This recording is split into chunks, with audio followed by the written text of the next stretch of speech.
So ngayon, AGAC 30 naman to. Ito yung atin na gagamitin. Kanina yung 4K na U90 ngayon AGAC. So ngayon, pupunta tayo sa ang dilim. Shutter speed. So pag pinindot mo yung shutter speed, ano lalabas sa shutter speed? Ayun, A shutter. Teka. Shutter icon. Pag pinipindot niya na gano'n, shutter, kailangan nakapunta siya sa shutter. Tapos para mabago mo,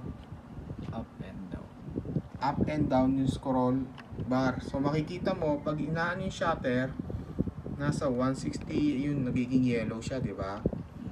So yung shutter speed ulit, ginagamit natin kapag yung LED wall ay nakita may electric fan. Tignan nyo. Example, pag tinaas ko si shutter speed, makikita nyo individual fan.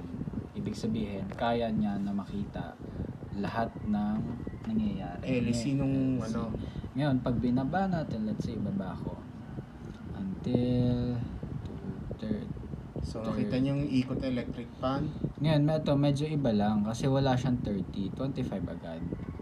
So, makikita mo yung difference, no? Pero yung kamay mo, pag ginanon mo, naiiwan. So pag ang shutter mo ay nasa 125, medyo naiiwan ba o yung standard? 12 yun. Pero pag binalik mo sa 30, yung standard, normal lang. So yung 30 wala siya, 125. Yan ang shutter speed. Tapos